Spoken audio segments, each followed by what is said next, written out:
Hello everyone, welcome back. So, I have done a few 200A videos. I'm in the process of doing one right now, and I thought this would be a good little, hopefully quick video to show you how I am making frame washers, which are these. And they go, this is the main valve, okay? And this one here sits on here, and this one here sits on here. And then when you put the valve on the frame, it stops the frame from falling down, okay? They're very important. And for some reason, they are not there in a lot of these lanterns, which means the previous owner, or one of the previous owners over its history, took it apart and for some reason did not put those washers back. The first one I had didn't have them. Let's see, the one I'm doing now only had one, and the 200A black band that Howard gave me did have them, okay? These are them. I actually replaced them. So OCP, which is Old Coleman Parts, sells a set of these for $1.65, which is not bad at all. The problem is it's $6.95 shipping. Now, this one you could find, okay? This one is a number 12 stainless steel washer, okay? Now I paid $3 for 24 of them. This one is a different animal altogether. This one has a 3/8 ID, which is the inside diameter, and about a 5/8 OD, which is the outside diameter. So I couldn't find them anywhere. So what I did was, I went to Home Depot and I picked up these stainless steel 5/16 washers. Let me show you one.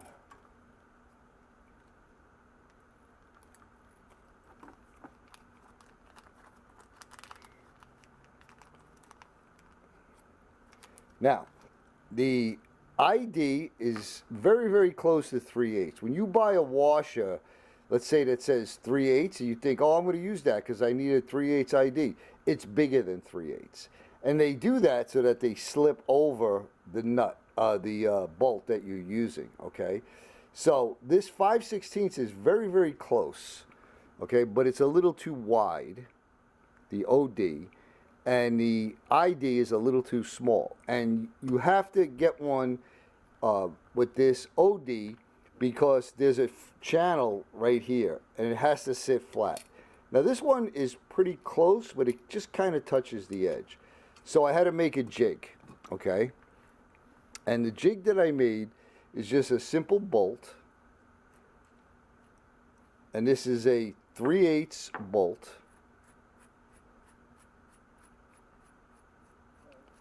That I just cut the end off, okay? And then I have some nuts here. These are two nuts that were not modified. And then these two nuts that were modified. And I'm going to show you how I make these washers.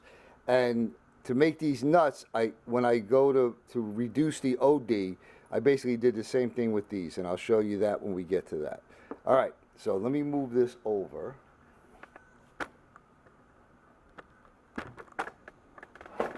I got all kinds of things in my way. All right, so first thing you're going to need is just a couple little pieces of, this is 1/4-inch plywood, okay? I recommend using plywood for this, not a hardwood or a softwood, but basically a plywood. Okay, so what I'm going to do is, and hopefully you could see back there, I'm just going to take the screwdriver, I just have a screwdriver here, and I'm going to put it in on a little angle towards the top and just tap it. Then I'm going to turn it around and do the same thing on the other side. Okay, so what that does is it leaves a little channel in there. And I'm going to take the washer and just tap it in there. Okay. Now you only have to do the tapping in one time, because after we start making these, it will fit in perfectly.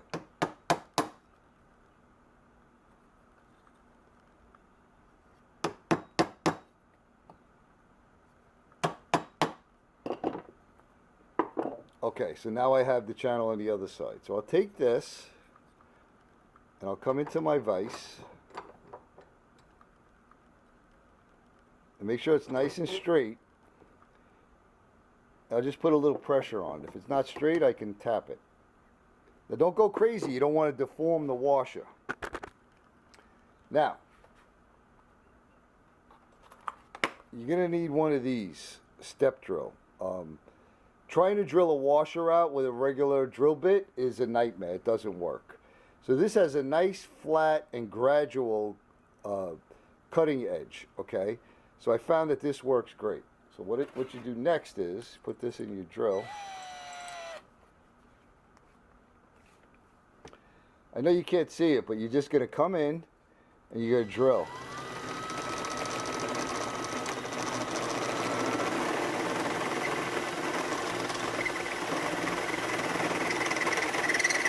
Now you may be tempted to blast right through it. Don't do it.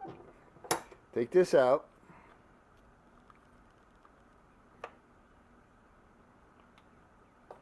Flip it around.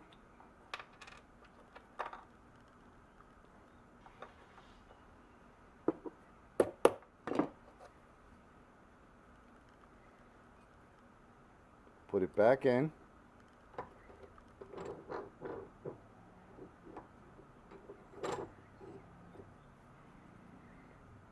And come in from the other side.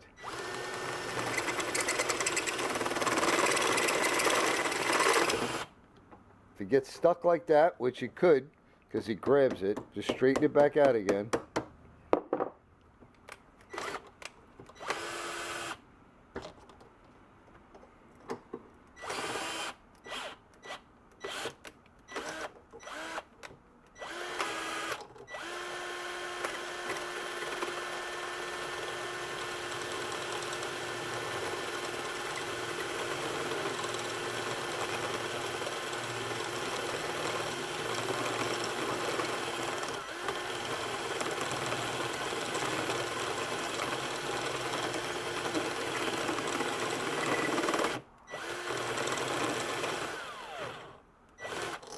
Okay, so I have a line there that tells me where to stop.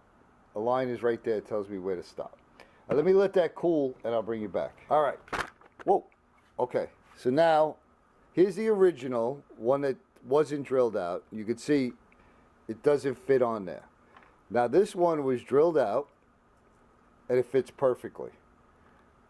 And it's not deformed and it doesn't have any burrs on it, okay? So now the next step is to reduce the ID, okay? That's where this comes in. So we take one of the nuts, put it on. Now I did 5 at a time, okay? Put the washer on there. Now this is, let me get a, whoa, 9/16 wrench and just snug that down. Now we're gonna head over to my 4x36 sander. All right, so I'm buying my 4x36 sander, and I put the jig basically into the drill. Now I'm going to turn on the sander, and I'm going to sand down the OD.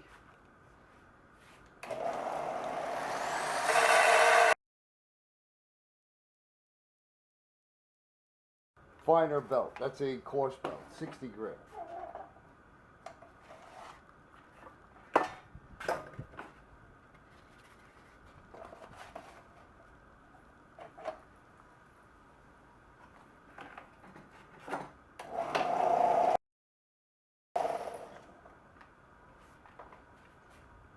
Okay, so I'm just going to where the edges of the nut is.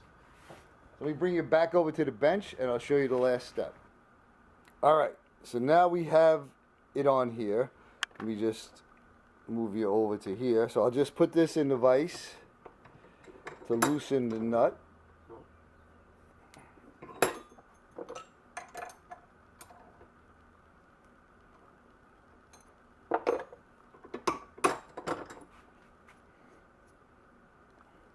Where are we? Where are we, Dom?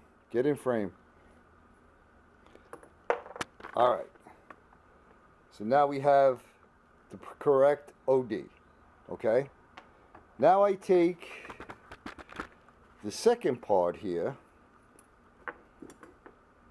and put one of these on, and then one of these. All I'm doing is going to be getting rid of the burr next.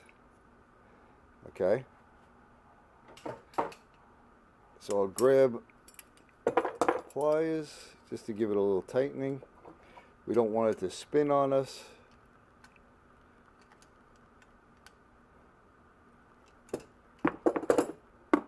Then I'll get a little needle file.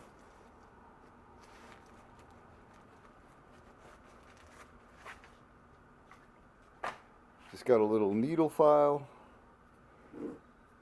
Take this, put it in our drill.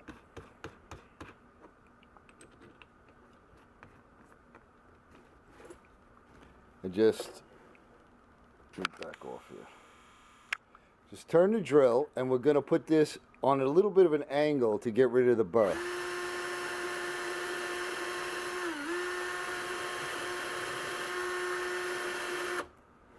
Then we get our pliers.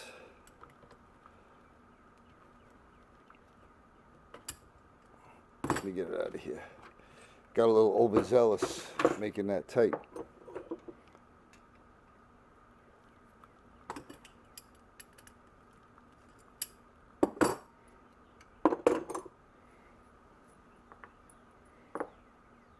And there we have it. Now this will fit right on there and right on the frame. And it won't push through. And as you can see, now it has a little bit of wiggle room. Man, I'm so out of focus here. So out of frame. So now you got a little little wiggle room. So instead of paying $1.65, again, which is a great price, the killer is the shipping, right? So all of this, I'm going to end up with 20 of them, 20 sets. That cost me 45 cents a set, okay?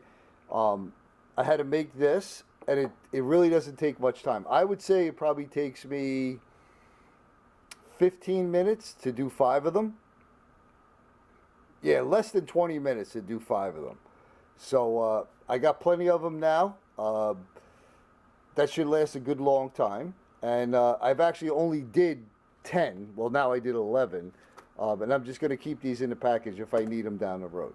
So hopefully you found that useful. If you're into restoring the lanterns. Again, if you're just doing one, you know, it's probably just easier to buy them from OCP.